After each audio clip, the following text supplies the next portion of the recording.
context of anxiety, for educators, it's about helping our young people develop that awareness of different thought patterns or even different thoughts, and then giving them tools and strategies to be able to, when they realise, okay, I'm engaged in a negative thought pattern or I'm engaged in a worrying behaviour, having the tools and strategies to be able to respond to that thought, but in a positive way. Hello, I'm Dr Jodie Richardson, and you're listening to Well, Hello Anxiety, a podcast where we end the struggle with anxiety and build our toolkit of practical skills to thrive.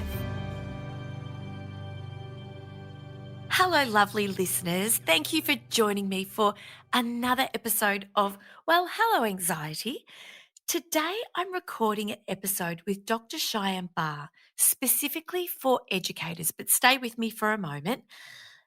Despite the fact that Shyam's expertise is really around education, there will be some real nuggets here today for parents. Whether or not you're parenting an anxious child or teen, or whether or not you are a parent of a child or teen, where anxiety is just a normal part of the human condition. We know it shows up regularly anyway. So hang around if you think that today's episode around metacognition and self-regulation is going to be something for you as a parent. For those of you who are teachers and educators, this is an episode that we're specifically recording to support you in your role as an educator, to support your students in your classes. And if you're not joining us, we will miss you, but I will see you back again next week for another episode full of helpful tips, ideas, insights, and strategies. Dr. Shyam Barr is joining me today from Melbourne. He's visiting Melbourne, normally residing in Canberra. He helps educators foster metacognition and self-regulated learning in their students. And you'll know, if you've listened to Well, Hello Anxiety from the very early days, that I've recorded a specific episode on metacognition. It's a really powerful skill and something that is really important for us to spend time on today. And Dr. Shyam Barr will be sharing his expertise around that and self-regulation, as well as many other aspects of his expertise. So Dr. Shyam Barr, he's a thought leader in education. He holds national and international roles as a consultant and researcher. He's an associate professor of learning sciences in design and pedagogy in the Faculty of Education. And he's the largest funding prize winner of the University of Canberra's big research pitch competition, where he pitched preparing young people for uncertain times. So I'm very grateful to you, Dr. Shyam Barr, for your time today. And thank you for sharing your expertise with us and really supporting teachers in this way today through this episode. Thanks, Jodie. It's a pleasure to be here. Thank you so much. It's a really tough time in schools. We know that. We were having a chat off air about the challenges for teachers for their own mental health and well-being, and the demands on them in their roles, and also the challenges for students given the anxiety that's being experienced across the board. And I wonder if you could help us by starting to discuss some examples of anxiety in the learning context. Absolutely. So as you've noticed, teachers are having a challenging time themselves. And so that's for their own personal mental health. But in terms of the workload that they're managing right now on the back of 2 years of lockdowns and COVID affected kind of curriculum and teaching experiences. So they're managing quite high workloads, and that is leading to a range of mental health challenges and wellbeing issues for teachers. But in the context of learning in the classroom, for students, they can experience anxiety in multiple ways. One of the most common, I guess, tends to be around anxiety. So, a test anxiety or an assessment anxiety. And that typically comes with obviously assessment tasks like tests or exams, which are still really common structures in schools.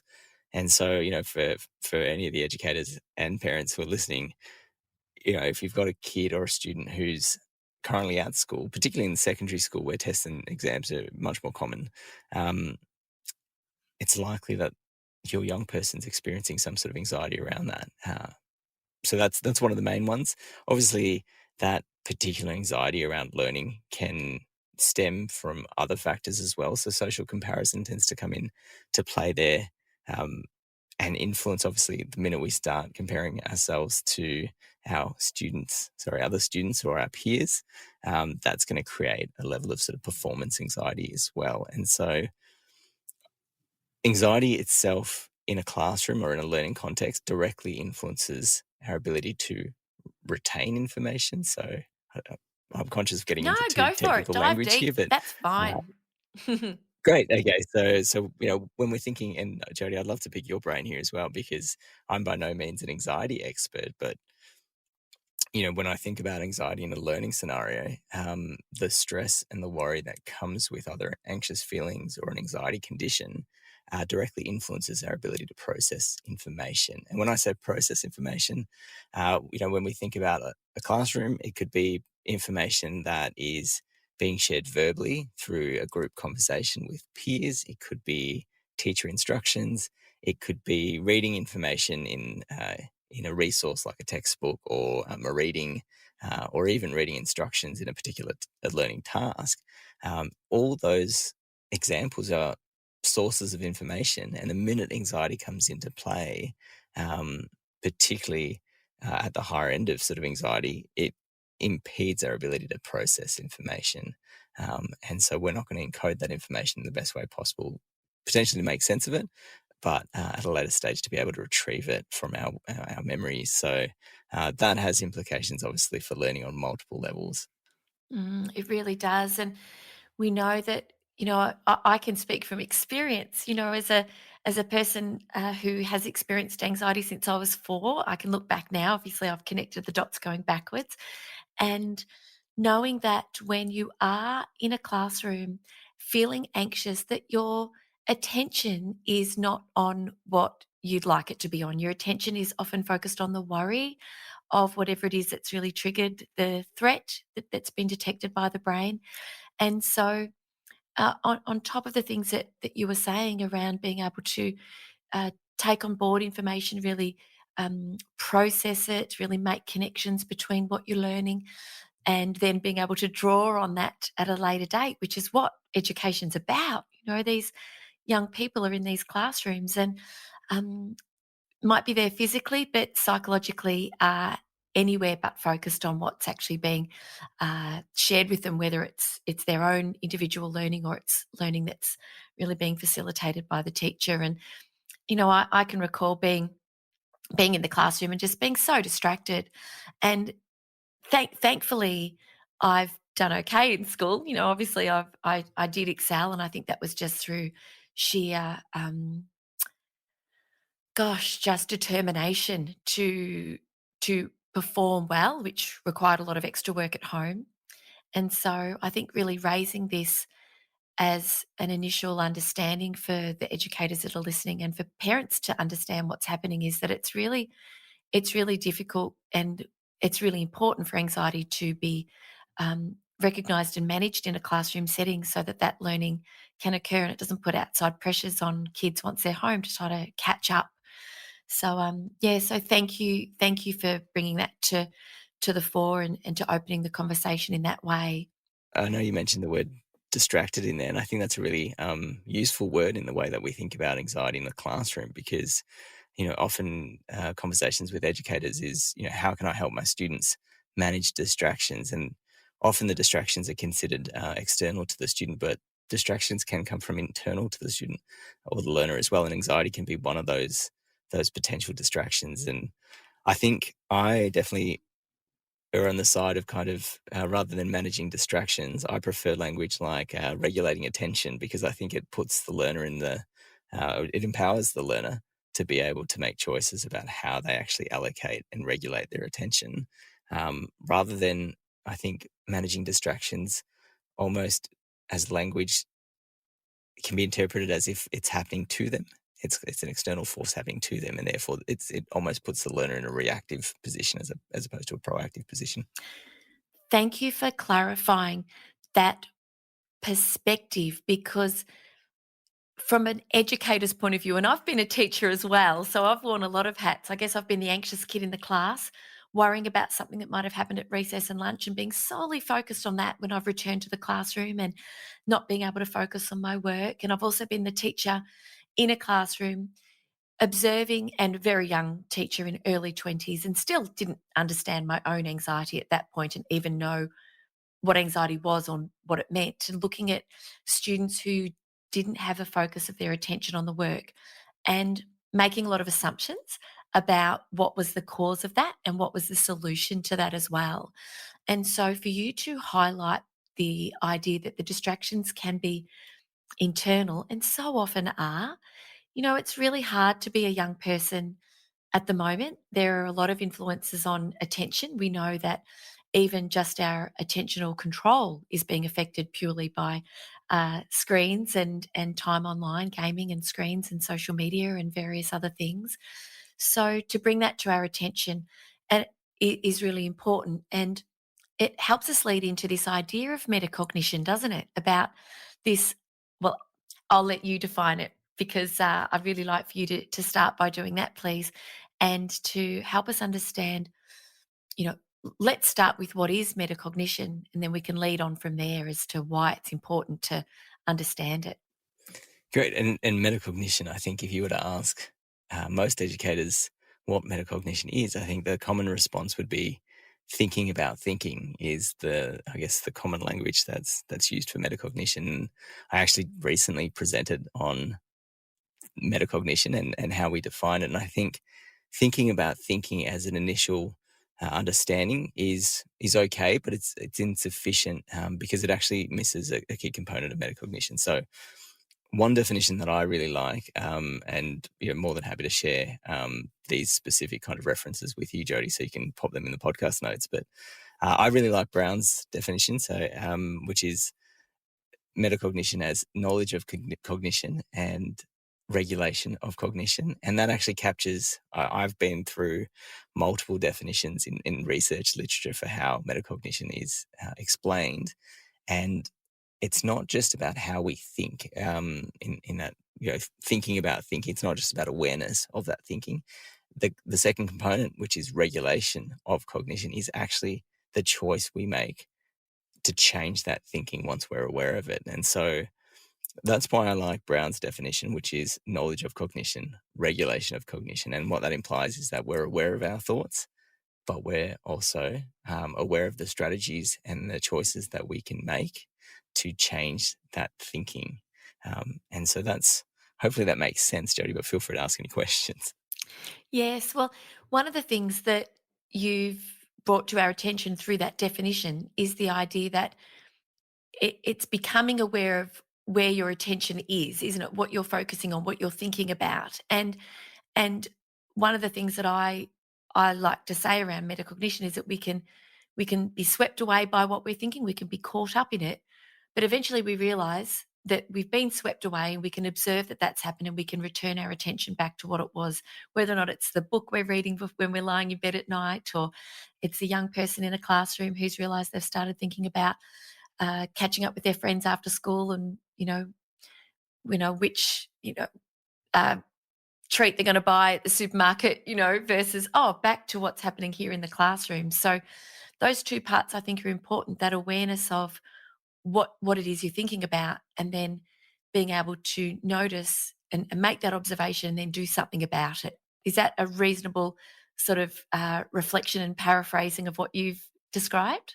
Yeah, perfect. To add to that, I think in the context of anxiety for our young people, it's about, well, actually for educators, it's about helping our young people develop that awareness of different thought patterns or even different thoughts, and then giving them tools and strategies to be able to, when they realize, oh, okay, I'm engaged in a negative thought pattern, or I'm engaged in a worrying behavior, having the tools and strategies to be able to respond to that thought, but in a positive way.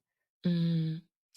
One of the things that I know I believed for a long time when I was a child with anxious thoughts and lots of worries, I believed that if I just tried hard enough, I could change what I think.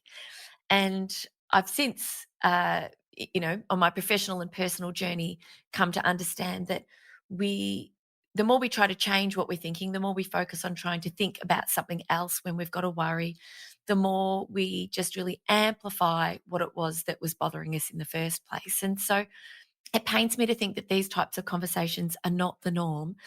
And I'd love for this to have a ripple effect in classrooms as educators are listening around talking to students about how they think and helping them to understand more about metacognition. And how do you help educators to do that with the people they're teaching? So one thing that um, my research, but also other research studies in the field of self-regulated learning has shown is that actually as educators, and I was very much and still, probably consider myself to be in this bucket, is that we don't have a very deep knowledge of um, cognitive processes. And that might sound silly, particularly, given the number of years that educators spend in universities studying to be teachers and their ongoing continuing professional development. But um, this actually was highlighted for me back when I was working in schools, because I originally was a secondary school science teacher, and I thought, I thought I had a good understanding of how we think and how thinking occurs in learning processes. And as I started to dig deeper, particularly through kind of my further studies and my own research, I realized that actually I didn't have a very deep knowledge, and the teachers that I was working with and interviewing and observing didn't. They shared similar kind of levels to me in that we had a surface level understanding, but we didn't understand the deep ins and outs of how thinking works. So that makes it really challenging for educators if we don't understand thinking at a deeper level to be able to highlight and share that knowledge with our students. And so one thing that I do with teachers is help them develop a better understanding of cognitive processes. So if we take attention, for example, what is attention? How does attention, what are the limitations of attention? How does one regulate their attention? These would be the types of questions that we're unpacking in the professional learning that and the sort of partnerships that I'm working with schools in to help them develop that knowledge. The next step then is for teachers to effectively share some of that knowledge and facilitate experiences for students to develop that knowledge. So if I take attention regulation as just one example, so often in classrooms, students are getting, for sake of a better word, distracted by a range of things, and we've already acknowledged that they can be peers, they could be phones, they could be technology, it can be our own internal thoughts. And so one method that I teach teachers is the power of self-recording in terms of developing awareness. And so we unpack self-recording as a tool and how self-recording can be used in a classroom. And again, as a simple example, that can be as simple as a table with a range of distractions, or what sometimes teachers refer to as off-task behaviors, but recognizing and I actually encourage teachers to brainstorm these with their young people to get them to think about what is a distraction, what is an off-task behavior, and what could that look like. It could be daydreaming, it could be thinking a negative thought, it could be getting out of your seat and having a social chat unrelated to the learning task with a friend, and they can generate that list. But the task then, from once they've got that list, is to, as they're engaging in the learning process, is to try and catch themselves when they engage in one of those behaviors and just self-record a little mark. And what we're trying to do with that particular tool, for example, is to help students develop that kind of catching muscle almost, where they go, oh, wait, okay, I'm engaged in an off-task behavior. And I can, all I say to them as a simple tool to bring themselves back is to tell themselves. So again, I guess self-talk coming into it, but just to instruct themselves to get back to the task as quickly as possible. Now that obviously for some students, they'll have, multiple tallies across their kind of self-recording sheets, and that's okay. But what I tell the teachers and in terms of implementing this in the classroom is that there's no right or wrong. There's no, whoever has the most or the least is not the winner. It's not about a performance outcome. It's actually just a reflective tool that can facilitate or support conversations in the classroom at the end of the learning task. And I've observed some teachers use this. I saw one teacher use this really well at a school where, the students for a period of 45 minutes were filling out these tables that they had created. And at the end, the teacher facilitated a conversation around what the students were seeing. And it was amazing to hear. These were 12-year-olds, so these were year 6 students, what they were sharing with the teacher about what they had actually, I guess, found from their own data collection about their own attention and managing distractions. Oh, wow. I've got a 12-year-old and I'm already planning on doing this with both of my kids. I've got a 12-year-old and a 14-year-old. What the connections that I'm making, and isn't it funny that that's an expression that our both of our kids have learned and used in our home from school. They're at an IB school, and one of the things that they're really learning to do, will have learned to do, is about drawing connections between previous knowledge and new knowledge. And so that's an expression that I've picked up from them. I'm making connections as you're speaking between when we look at the practice of mindfulness, and that's about really mindfully paying attention to whatever it is that you've decided to pay attention to, whether or not it's the breath, whether or not it's your body, whether or not it's what you can hear, whether or not we're mindfully undertaking a craft or something like that. And that a lot of people will believe that mindfulness means ridding yourself of those wandering thoughts and those moments where you move away from that focused attention. But really the power of that training is that our minds wander, that's what minds do, recognizing it and bringing ourselves back. And so this is an extension of that in a classroom setting where the spotlight of the attention is on the work and on the task. And the more young people are able to recognize when their attention has moved and that spotlight is shining somewhere else, and they can notice it, and then, bring that spotlight back onto what it is that they want to be focusing on. And that's a muscle, as you say, in that we can build that muscle and train that muscle. And this opportunity in a classroom, this self-recording opportunity, it really gives that power back to the young person to have this insight, doesn't it, into the way they operate. It must be fascinating to hear what they talk about. What are some of the things that young people will share, and are they surprised at how often their spotlight of attention shifts away from their work? Absolutely. So, often some of the comments are about how many your sort of marks have been checked in their tallies, that they didn't realize that that's how many times, they might, for a typical learning task, might be, off task. And so in some cases, it's a surprise. In other cases, it's a surprise about specific categories. So, I didn't realize that I, have conversations for social reasons as often as I did. So and so there's an opportunity for a teacher to say, okay, well, great, if that has come up for you as a series of off-task behaviors, what might you do to help minimize that or mitigate that in the future? And the student might respond, oh well, maybe I can relocate or choose a different place to sit. Obviously, kids language, but Yes. sit somewhere else. And so that's interesting. I think for some students, it's quite challenging in that the act of catching themselves actually can be quite challenging. And so one teacher actually saw this was that they added a different column. One was the student catching themselves in the moment and going, oh, I'm not sure catching is the right word, but noticing or observing themselves in the moment and bringing themselves back. And then the other column was whether the teacher had to do that for them or an external, like, a peer had to do that for them. And so separating the tally by who was actually the noticer and the observer. Um, so it's really fascinating hearing, this was 12-year-olds, but I've seen it in secondary schools as well, and hearing the reflections, because in essence, it's a little research task, a little personal research task that they're collecting this data and reflecting and discussing their own results. And so I think it's a really nice platform for that conversation with students around what they can then do, what the tools are they can use to manage that moving forward. I think so too. And it gives this ownership.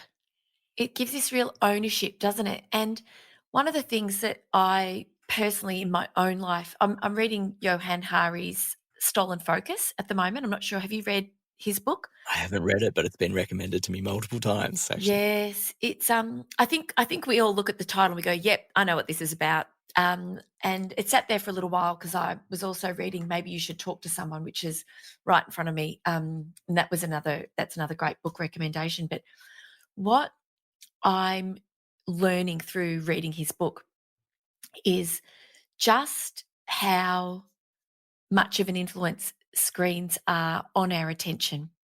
And our attention is precious. Our attention and our time are our really such beautiful, rich resources for us. And yet it's so easy for our attention to be distracted and pulled in different directions by external forces, but also by our own internal dialogue. And I think highlighting this from a point of view of we know how much it's hijacked as a result of anxiety and why having that self regulation in terms of attention and emotions and having time in a class for students to actually regulate so that they can put themselves in the best status with their nervous system and their attention to be the most engaged that they can be and get the most from their experiences in school. I think it's really powerful that we're having this conversation because never before in our history has our attention been something that we need to spend time learning about, focusing on, and prioritizing in the way that we are through conversations like these. So, thank you for sharing with us these insights into what's happening in these classrooms. And what I'd also be interested in knowing more about is once this awareness has been raised, what next? How do teachers, what's one example of how teachers can help young people or parents even to really build these metacognitive skills and these self-regulation skills to sort of manage distraction, whether it's caused by anxiety, whether it's caused by friends or peers or daydreaming? What are some of the skills that you're teaching these teachers to share? So, in response to that, Jody, I think there's probably two things I'd love to share. Is one that I view self-regulated learning or self-regulation as a practice, and I say it's a practice because even I suspect Jody, you're in a similar boat to me in that we've specialized in a certain field, so we've developed a deep knowledge in a particular field, and even with that knowledge, sometimes at least on my part, I don't always self-regulate well, and I'm a specialist in self-regulated learning. And I think that's become really apparent to me. It doesn't matter how deep my knowledge is in this space, that there are a number of factors, take fatigue, for example, that influence my ability to be aware of what I'm thinking and what's happening in a moment, and B, to regulate that, to make decisions, to change that thinking or that behavior. And so I'm aware of that. I'm aware that there's a range of factors. And so for me, it's a daily practice. Every day I enter the day thinking, right, I'm going to self-regulate as best as I possibly can. Um, but that may not necessarily be the case. And I think that's really important, that that's a message that our teachers and our young people hear, is that um, even our students who we might deem to be self-regulated, even those students will have days or moments when they don't self-regulate well. And I think that's important to recognize that we all have these ebbs and flows with our self-regulation. The general argument here is that uh, obviously there's developmental differences depending on the age of the young person, but in general, I think we all can self-regulate better than we are today. And that is the essence of the work that I do with teachers. The second point, in terms of what we can actually do in classrooms, one of the most common, not most common, but I guess consensus in the research literature is that we explicitly teach not just cognitive processes to our young people, but we actually teach them the strategies. And what I mean by strategies is, another word might be tools, but essentially what we do when we become aware of a certain thought. And I know, in anxiety, it could be what you say to yourself in that moment when you catch yourself having a certain thought. So a form of reframing the thought could be considered a strategy. um, Going for a walk is a strategy. So, engaging in some sort of exercise could be a strategy. In a classroom, if in the context of what we're talking about, I've already mentioned, a student saying to themselves, right, I'm going to move locations. That is a strategy as well. And so there's a raft of strategies that exist. And for most adult learners, some of those strategies have become so automatic for us that we actually have forgotten that those are the strategies we're using. And so it's actually quite challenging for teachers sometimes to remember what those strategies are, because they've just become such habitual kind of patterns for us. But we have to make them explicit for our students. And that means that we have to be really clear on what is the strategy. And I use an approach. It's a phrase that I share with teachers called the NEMO approach, which NEMO stands for name the strategy, explain what the strategy is, model the strategy, and then provide students an opportunity to practice the strategy. So it's name, explain, model, and then opportunity. And so whatever the strategy might be, the idea is that we're explicitly using that framework. We're using that framework to make it explicit for our students. Yes, it is something that we do take for granted, isn't it? That we find ourselves in a distracting environment, we relocate. If we feel as though our phone is interrupting our work, we turn it off. But we're not consciously thinking about these as attention regulation strategies. We're just responding because we've got a toolkit.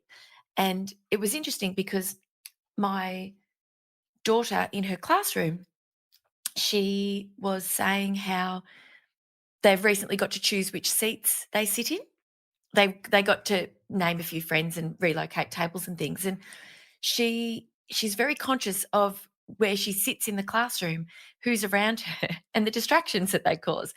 And that, that's a great level of awareness to go, all right, well, I know I just can't get anything done. Other kids are like, oh, I want to sit next to that person because they're fun and they entertain me. But um, I love that you're helping teachers to reflect on the importance of these tools for students, and that some students will need a different tool. What works for one might not work for another. And a couple of the strategies that I've been sharing in my work with teachers are this idea that we do recognize that we're in our head, we're caught up in our thinking, that we can get out of our head and into our body.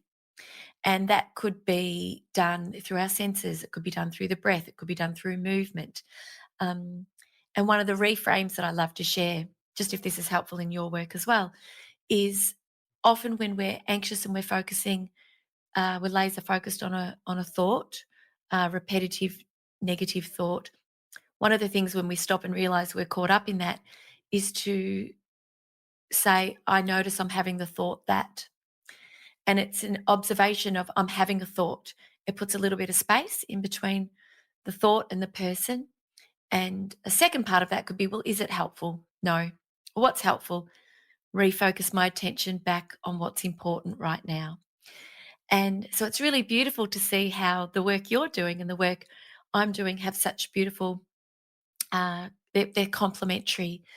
And one of the questions that came to mind for me as you were sharing these strategies is what we know about ourselves too, and what's true of young people also, is that our we can't be fully focused and engaged and have our full attention on one project or experience for the whole day. We need breaks, and that's the importance of that rest, isn't it? Because you were saying about fatigue affecting our ability to regulate our attention, and food is no doubt one of those really important aspects of attentional regulation as well. When we're really hungry and our blood glucose has dropped, we're just not in a position to be able to focus in the way that we would otherwise. Um, and so when it comes to young people in classes where they've got an expectation on them to concentrate and focus and regulate their attention frequently and for long periods throughout the day, what do you suggest are lovely, deliberate little breaks for people to rest and enable that default mode thinking to come into play, so that there can be a little reset and a re-energizing for the next class or the next uh, lesson that's expecting full attention once again? So I think that's a really great point, because I guess at the core of regulation, or being able to change a thought or a behavior, is a Mm. decision. at the core of that is a decision. And you're absolutely right in the nature of kind of decision fatigue that we experience throughout the day, and the need for, what I call kind of a cognitive refresh, but a mental break essentially, to try and mitigate that. There are studies that have shown. I know I made a little YouTube video about tips to overcome decision fatigue that actually unpacked a study that looked at the influence of decisions and the compounding effect of each decision on our ability to then make decisions later in the day. If at the core of regulation is decision making, then we need to recognize that there are tips and tools to kind of manage that. So you mentioned taking breaks is important. What that could look like in a school, obviously we already have structured breaks like recess and lunch, opportunities to mentally step away from a classroom, but also to refuel in terms of nutrition. In a classroom, I think there's multiple ways. So I encourage educators, and you've mentioned mindfulness. I know Smiling Mind is a really popular app because it's free to educators. Using that as a tool at the start of the lesson. I used to do that with my own science classes, where I would just spend the first few minutes doing a short mindfulness meditation. Often that would be later in the day, because I wouldn't find it was the need was different in the morning, and that could be because depending on students and whether their own home environments. But the particular school I was teaching at, most students were pretty focused and re-energized first thing in the morning. But later in the day was almost a necessity. It was also a necessity if they'd come from a different subject. So this is in a secondary school setting. But if they'd come from a subject that had been quite high energy or high levels of decision making, one common subject that I used to find students would come back from and then be struggling to focus would be, PE, because they'd been outside, their energy level's high, their adrenaline's high. To then come back and sit in a science classroom or engage in a science practical was quite challenging. And so having that just couple of minutes at the start of the classroom or start of the lesson to just allow them to sort of recenter and sort of reground themselves was always really useful. The other thing, obviously throughout a lesson, there's ways of just through change of activity. And so, creating a lesson or learning experience that has a diversity of activities means that we're actually almost engaging in different kind of energy stores, because for, an introverted student, working in a sort of independent task might be actually re-energizing for them. But being in a social group setting could be energy draining. And so thinking about kind of the differences in students and the way they manage those energy levels is going to also influence their ability to self-regulate in different situations. So I think that's really useful. I was going to say, on just in relation to Jody, what you were sharing with your young person and changing seats. I know that's such a common challenge for students, and for the teachers who are listening, no doubt this is a challenge that you're seeing where some young people, they want to make good choices, but because of the social dynamic or their sort of perceived social pressure, they find themselves in situations that don't necessarily support their learning. I used to often, both as a teacher, but also in some of my leadership roles in wellbeing and learning, I used to sit with students where they would openly say, hey, Mr. Barr, I noticed that these other students are distracting me or having a negative effect on my learning, obviously not in those exact words, but, they're essentially straddling the tension between, okay, social acceptance, but a desire for learning and mastery. And I used to hear that. I used to sit with these students and say, okay, I recognize this is an issue. So it's quite challenging for you to make this choice in that moment to actually separate from your friends, because um, you value your friends and you value their perception of you. So I get that. That's a challenging situation. What could we do to help that? And so there'd be this brainstorming that I would have with a student or a group of students about how we could manage that. And sometimes one of the strategies that they would suggest to me is, Mr. Barr, do you mind just moving me at the start of the lesson? That would help me grateful because I really want to learn in science, and I'm struggling to move myself. And so that would be the shared decision that I would at the start of the lesson to say, right, so and so, I would like you to sit up here. And so that was kind of a way that we would kind of problem solve together. And I think that's perhaps a level of sort of co-regulation to some degree in that um, they're using me as a resource to help them progress their own goals. Oh, thank you for sharing that. I'm really heartwarmed to know that you had that level of communication with your students and that students felt, and I can tell just by meeting you and talking with you today, and just that you have such a calm, lovely way about you, and that you share your calm with people who are in your presence, and that's a level of trust, isn't it? And I think it is an insight that as teachers, and I think, having been a teacher and, if only I could go back, I'd have so many more insights now that I'd share with the young me in the classroom. And I was a PE and a science and chemistry teacher, so both on the receiving end and the delivering end of the students who were a bit more energized after returning to the next classroom. That when it comes to our viewers, as teachers viewing the classrooms, there's a lot to think about on top of the teaching and the learning that you would like to facilitate in that time, because we know, developmentally speaking, that students, particularly in high school, upper primary, I'm seeing it definitely in year six, but also in secondary school, that the connection with peers is paramount to the happiness and well-being of young people. And it's a developmental anxiety to have these fears of rejection, to not be liked. And we know that the safety of the environment in a school is very much influenced not just by what the teacher can do, but how the student feels in relation to their peers around them. And that helps to settle their nervous system and put them in a regulated space to be able to learn.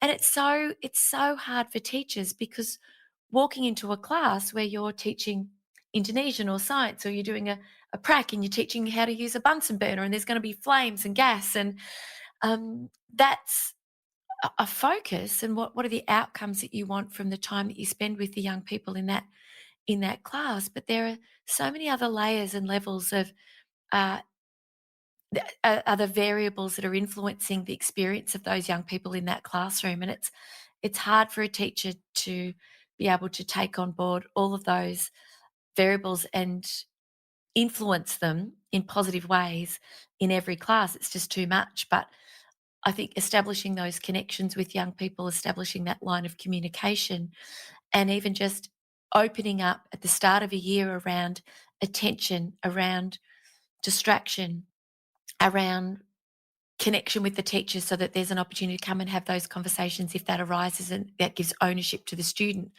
that's a really important part of that learning process. There's a lot to do for teachers. It's a very different role to what it feels like it was when I was, just starting out, which was over 20 years ago. It is. It definitely has changed, and the diversity of students that we're supporting in classrooms presents a range of challenges. There's no classroom that I've been in will be exactly the same as any other classroom that perhaps Jody, you've taught in, or other teachers who are listening are teaching in. The dynamic of the student, the individual student, but the dynamic of the group is constantly changing and evolving, and so there isn't a one size fits all approach here when it comes to supporting our young people in the way that they manage anxiety. And we've spoken about anxiety and social acceptance, but also in terms of potentially distracting thoughts. But anxiety and worrying can manifest in multiple ways around in learning situations, about learning situations. And obviously, I mentioned assessment and tests as well. And so we really need to think about the individual student, the human that we are teaching and working with, and think about sharing tools and strategies that might help them, getting them to practice and use those, and then to think about whether or not those are tools that they want to continue using moving forward. Because as we mentioned, I think it's important for students to have a deep and wide repertoire of strategies, deep knowledge of strategies, but a range of strategies that they can draw on, because every context will be different. So then they can pick and choose for that particular context. I will say, actually, Jody, I know we focused probably more on kind of distracting thoughts and managing and regulating attention, but I'm conscious that educators might be thinking, if they're, particularly at secondary school, if they're thinking about assessment tasks. I did want to say, in terms of strategies that we might teach students to manage anxiety around assessment tasks, if I take sort of more cognitive strategies such as spaced practice, so teaching students how to engage in really useful learning or revision kind of practices leading up to assessments. So that preparation in itself can reduce the worrying and the anxiety that comes with performance and assessment. So spaced practice is important. Students having a deeper understanding of retrieval practice as opposed to encoding. So not just the way we kind of originally engage with the information, but actually trying to put ourselves in situations where we have to actively retrieve information before we then go and revisit our notes, which, it could be, particularly at the high levels of secondary schools, there's a lot of practice tests or practice exams or checkpoints and practice questions, things like that. But other forms of retrieval practice that students could engage in would be useful as well. So there's a range of cognitive tools and strategies that we can teach students that they can practice with to minimize that anxiety around performance and assessment as well. Thank you for sharing those ideas with us, because it's uncertainty, it's the high expectation and uncertainty that can really drive anxiety. And one of the things I think it's important for young people to know, equally as their teachers, is that anxiety really rises up around the things that are important to us, and that we need a certain level of arousal or alertness to be able to perform. And there's that Goldilocks zone. And I know when I speak with senior students or teachers, I talk about this, that you've got zero anxiety. It means, one, you don't care, two, you're asleep, uh, maybe one or both. Uh, but if your anxiety is so high, we see that in choking in sport, don't we? I'm talking about that Yerkes-Dodson bell curve, and that there is a Goldilocks zone. So anxiety is not all bad. It gets a very, very bad rap. It's very frightening for a lot of people. It's something that a lot of people will hear about. Oh, anxiety equals debilitating, equals mental illness, equals don't want anything to do with it. And if I've got it, I can't stand it. Whereas the more we help young people to also understand that it's protective, that some of us, me included, have a part of our brain that's just more sensitive to threat. Threats are detected more readily and our body responds accordingly to keep us safe. That understanding and that insight, I think, helps to just take away some of that unknown, and that there's an expectation that we're going to feel more alert and stressed and anxious when we're coming up to a test, to recognize it, to know how it feels in the body. I know what this is, I know why this is happening, and to develop some of those regulation skills to regulate the nervous system as well as attention. I think it's just such a beautiful blend of our both of our areas of expertise that can make, my listening to you today will really elevate the way that I can support teachers just through the little pieces that you've shared today. I know that your depth and breadth of experience is enormous, but the few little pearls that you've shared today are really powerful. And um, yeah, and I think just that awareness and that education, because then young people can have more understanding, more ownership, and even schools that are practicing mindfulness regularly. I asked our kids, "What is mindfulness?" And one of them said, "It's lying under a table in the classroom listening to music." And I thought, "Wow, you've done years of this." And there isn't that clear understanding that we don't. Yes, that is a mindfulness practice, but we're not practicing mindfulness to get better at mindfulness and to get better at, listening to music under a table in the classroom. We're practicing mindfulness to get better at life and to be able to then use those skills, those attention regulation skills, to be able to apply those to every day. So there are so many opportunities for people listening, parents and educators, to draw from some of the real nuggets that you've shared today, and to start to just build this awareness in their young people, start to teach more skills, and have them develop this insight and ownership and more control into the way that they live and learn now and right throughout their life. It's just a lifelong lesson for all of us to be mindful of where our attention is. Um, I'm so grateful for your time, and I really know that this is going to be an episode that will really support teachers in classrooms. And please, if you're a teacher listening, share this with your colleagues, because this is something that will make such a difference for you as an educator in the outcomes that you are working so hard towards in the time that you have with young people. But they're lessons in life that will benefit everybody who has access to this kind of knowledge. So, Dr. Shyam Barr, thank you for your time. Thank you for your insights and expertise. Where can anyone who's interested in learning more about your work or working with you, where can they find you, please? Thanks, Jody. It's been an absolute pleasure. Probably one of the best ways to get in contact is either through the website, so shyambarr.com.au.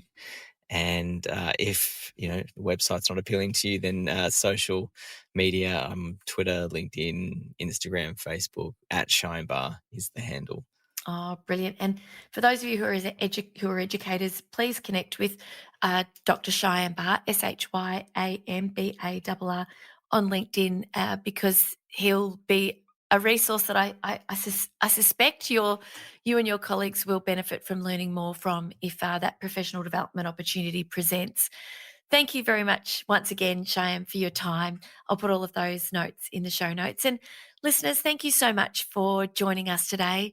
I'd really love for you to connect with me on LinkedIn or Instagram. Share with me what was a really powerful takeaway for you today, and to help grow the podcast so more parents, teachers, and general population people can learn about anxiety and about ways to really enrich their experience of life and learning. Please share the podcast with somebody who you think might really benefit from it. Thank you for your time. Thank you so much, and I'll see you next week. Bye. Thank you so much for joining me for this week's episode. If you enjoyed it, please subscribe and leave a review. To keep the conversation going, I'd love you to join me over on Instagram.